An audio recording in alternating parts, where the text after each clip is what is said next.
Never a dull moment, Jets fans. Never a dull moment. I'm Glenn Naughton with Jet Nation Radio, jetnation.com. Be sure to log into jetnation.com where you can register and become a part of what is the most active Jets message board on the web. Apologies if my voice is a little bit broken after yesterday. I did a little bit of yelling and screaming down at Tottenham Hotspur Stadium. So, man, what can you say about this? The Jets, the New York Jets, and Justin Fields. It's time for the Jets to reevaluate or rethink their evaluation process for Justin Fields. They came in here thinking, can we turn this guy into a franchise quarterback?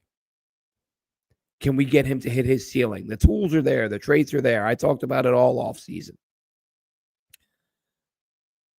What we saw from him yesterday in London, we've heard the number a million times, but I'm going to say it anyway. And you're going to hear it a million more times everywhere you look. Minus 10 yards passing net. What threw for, I think, 45, lost 55, whatever it was. 9 times this guy got sacked. You've not seen, I've not, in my time as a Jets fan, I cannot recall a game when a quarterback was worse than this. 9 sacks. The time from pass to sack or from snap to sack, over 5.5 seconds. That's according to Next Gen Stats. Yes, there were a couple where the O-line got smoked and they got to him. And there were 1 or 2 where guys were covered and there was nowhere to go with the ball. But there were several. There were several when there was an opportunity for a play to be made. And Justin Fields just stood there and held onto the ball and watched and watched and watched and waited for defense to eventually get there. And they got there. Kurt Warner said it. If you watched the game live during the commentary, breaking it down, saying, hey, look, he had somebody in the flat here. Hey, look, he had a receiver over the middle here. And it looked like he had Garrett Wilson on the final play in a range that would have put them in field goal range. Didn't see him. Just kept getting sacked. I can't imagine. I mean, I see in the chat already, no one's worse than Zach. Really? This guy's passer rating against Buffalo a few weeks ago was 0.9. 0.9 QBR 3 weeks ago, 4 weeks ago, whatever it was, and then throws for minus 10 yards yesterday. I looked it up. Zach took the most sacks Zach Wilson took in a game was 8. You know who his offensive line was? Bunch of backups. Lauren Duvernay Tardif, the doctor backup who they brought in a few different times, who wasn't any good. Who was the terrible tackle who was a career backup? He went up to New England. Connor McDermott. Okay? I mean, these are the guys you were lining up when Zach Wilson takes 8 sacks. This dude's got an offensive line that's given him over 5 seconds to throw the football. Jets just can't put it all together, can they? When they're trying to develop a young quarterback, when was the last time they had a young quarterback they're trying to develop and they had an offensive line that can block? They've got it now, and it doesn't matter. Because this dude, I don't want to hear about he doesn't throw interceptions. Throw some damn interceptions. You might complete a pass down the field at some point if you take some shots. I mean, you watch the film, and you can see why there's no interceptions. Dink and dunk, check down, check down, check down. It's like the guys just, and look, you know what? I don't even want to knock Fields in a way that makes it sound personal. Because Dan Lieberfeld has said this several times in recent weeks. And if you listen to this show long enough, you've heard me say it several times. And I've been saying it for years. It goes back to Jeremy Curley. To me, Jeremy Curley, this was my moment that I had this thought. And I remember it vividly. And I've always believed it since then. Jets fans were killing the guy for all the fair catches. Fair catch Curley. He won't return a damn punt, blah, blah, blah. And they weren't wrong. But I remember watching and thinking, at what point is this on the coaches? Like, this is what Jeremy Curley is. This is what he's doing as a punt returner. And these are no strays going to Jeremy Curley. I liked him, nice player. Just, they put him in a role where he wasn't good. And if you do that repeatedly, that's not the player's fault anymore. And this is exactly what Dan Leberfeld has said in recent weeks. Again, multiple times Dan has tweeted out, why would you get mad at Justin Fields? The Jets knew what Justin Fields was when they signed him, and he has turned out to be exactly what he's always been. Now, listen, I don't begrudge the Jets for saying, look, we don't have a quarterback. We need somebody. Let's bring in a guy with a high ceiling, which kind of made sense. I said at the time, I said before the preseason or before the offseason started, I tweeted out, oh my God, I have a bad feeling Justin Fields is going to be the Jets quarterback because I don't think he's very good. However, I followed that up almost immediately and said, you know what? He might be the best option just in terms of guys with untapped potential. Everybody else out there, the Jets could have signed realistically, garbage, like proven garbage, veteran getting older on their way out of the league garbage. At least with Fields, it was like, well, maybe we can get something out of him that nobody else can.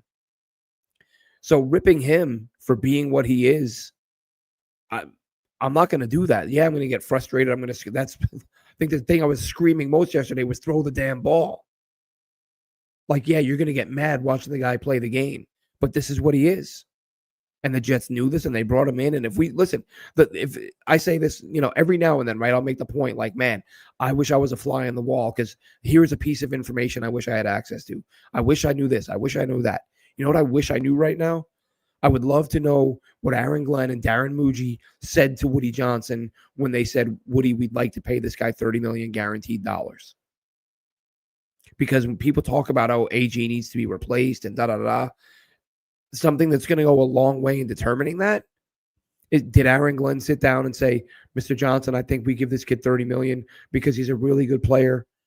He'll win us 6-7 games this year, and then we'll go to the playoffs next year with him. If that was the message, then your job is in quite a bit of jeopardy. If the message was, Mr. Johnson, if we bring in Kirk Cousins, we're going to average 9 points a game.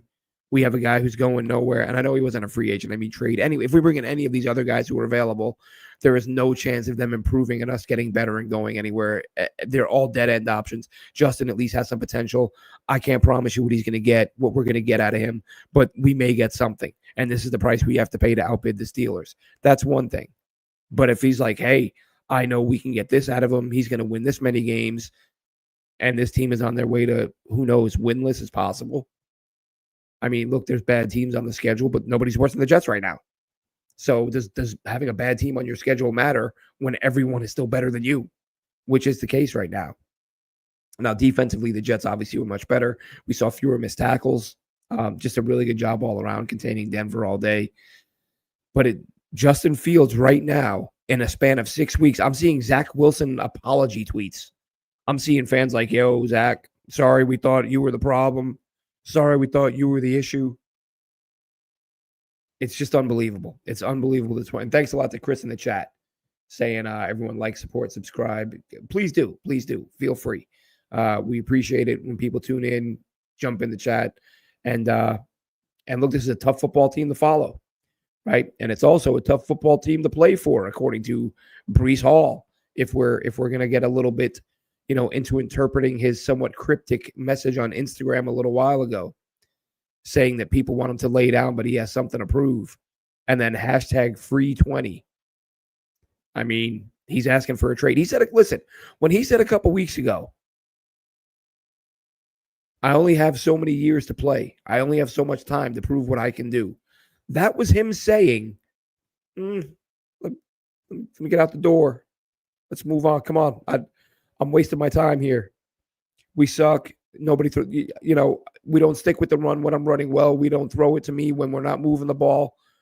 This guy on this roster, right? Listen, if Breece Hall was on a good team and he was seeing 4, 5, 6 targets, fine. You live with that. On this team where there's nobody outside of Garrett Wilson as a legitimate threat, he should be seeing 8, 9, 10, 11 targets a week. Seriously. I don't care if he's a running back. Like, he is easily your second best receiving option.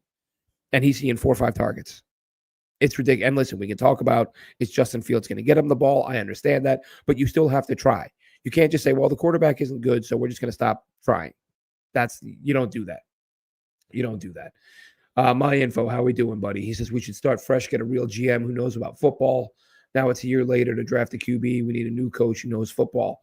Listen, Muji is to me like I would, just guessing, and I know I'm not alone on this. I've heard a lot of people say it. He's probably Aaron Glenn's the alpha. Aaron Glenn's the former player. Aaron Glenn's a former scout. I would imagine that when there's a dispute, Aaron Glenn has final say, whether they would say that publicly or not. That's not to say Muji is an identifying talent. Listen, Juwan Briggs has been a great trade. Jarvis Brownlee played really well yesterday. I said at the time of that deal, I really liked it. Liked him as a prospect. There are some issues with, him being a little bit too handsy, but I think that's going to turn out to be a good deal in the long term. Rich says, Glenn, now that you've seen them live, what's your take on the coaching to include the OC? I'll tell you what. The OC to me, Angstrand has been really good. I saw him taking some heat on Twitter yesterday. Absurd. Absolutely absurd. Guys are open. Hit the open receivers. The defense is going to back off a little bit. It's going to give you a little more running room. And voila, you've got a running offense, a well-functioning offense. I'm sure for those of you who haven't seen it, check out the All-22. I saw it when I watched. A few other people have posted it. Arian Smith, deep down the right sideline. Justin Fields doesn't even look his way. Checks it open, easy big gainer, probably 6. If Fields sees him and hits him. Fields checks it down, short gain. So guys are running open. Eggstrand's doing a really nice job. In all honesty, though, Rich, having been there in person, it's great. I had field level seats. I was right by the tunnel. I'm there, screaming at the players as they're coming out for intros, trying to get my kids excited, get them into it. But it's a terrible angle to watch the action. When you're field level and you're looking straight on, and it's not ideal. So I feel like I needed to come home and watch it to get a better idea for how they played. And I thought that, again, defense cleaned up a lot. We didn't see a ton of flags. We didn't see a ton of missed tackles. I think PFF had them down for 8 missed tackles on the day, which, if I'm not mistaken, is their lowest number since the opener against Pittsburgh. But Brees wants out. Garrett Wilson, in case you haven't heard, had an MRI. He's got a hyperextended knee, so he's going to miss a couple of weeks. Does it matter? Oh, he's their only weapon. Yeah. And they still can't move the football. They had him yesterday. How'd that work out? If you can't hit a target, this is, I hate to keep, this is, if you go back and watch the pre-draft tweets or the pre-draft shows, I said several times, this team, if you're going to go out there with Justin Fields, and listen, I love Armand Membu, but I was like, if you're going to go get Justin Fields, you need Tedero McMillan. You need a dude who's 6'5" with an insane wingspan, because there are going to be lots of off-target footballs. And here we are. Again, but would Justin Fields be throwing the ball down the field? And I also said, when the Jets signed Fields, and I went back and watched every start from him last year with Pittsburgh, I said, I don't know if this is Pittsburgh hiding Fields and they have no faith in him, or if this is just Fields' game now. But he would not throw the ball deep. Every once in a blue moon, I would say 80-90% of his passes were within 15 yards of the line of scrimmage. Screen, quick hitter, swing, screen, maybe a slant, and then the occasional deep ball to Pickens. And Pickens was about the only guy he threw it deep to. And this is exactly what we're seeing from him this year. The man had minus 10 yards. In 6 games, he has posted statistically two of the worst football games any Jets quarterback has ever had. A 0.9 QBR and a minus 10 yards passing game. And if we were to, be realistic and take away the garbage time stuff, outside of Pittsburgh, he said he hasn't had a good game. Aaron Glenn can say it all he wants. Oh, yeah, I think Justin's been good. He hasn't been good. In 6 games, he has played 2 of the worst games we've ever seen from a Jets quarterback.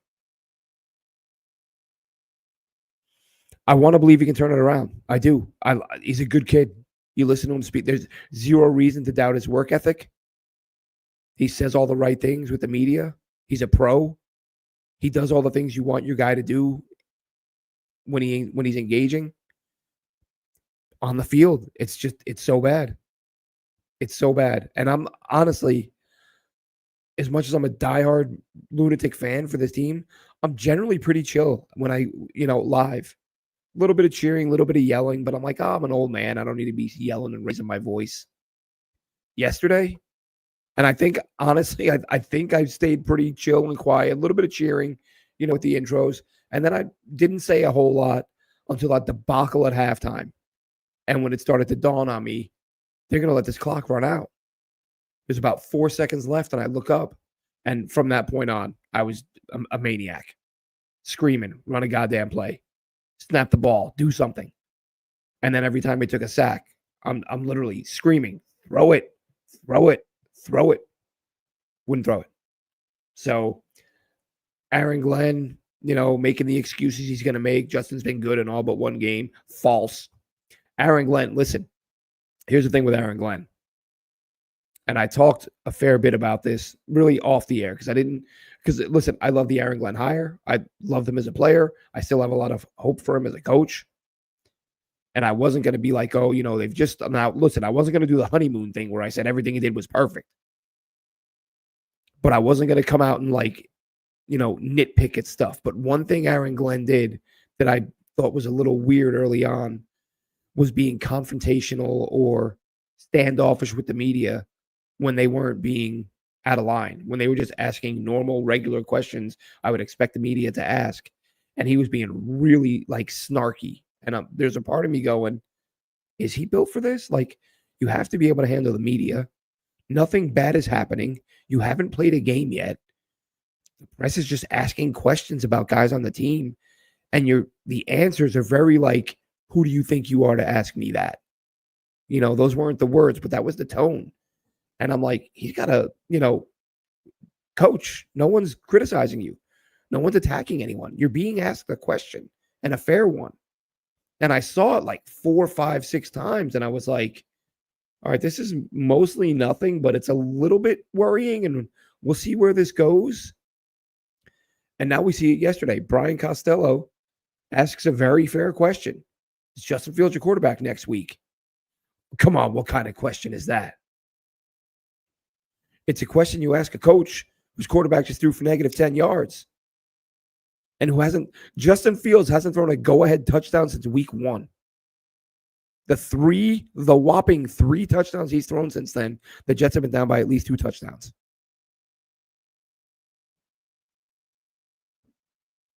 It's bad, folks. It is so bad. Justin Fields, the Jets have had a lot of bad quarterback play.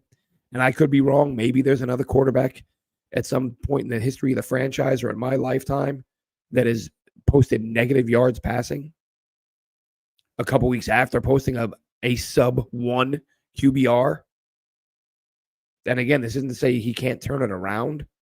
I'm just saying up through now, through 6 games, what Jets quarterback has had worse games than Justin Fields in that short of a span?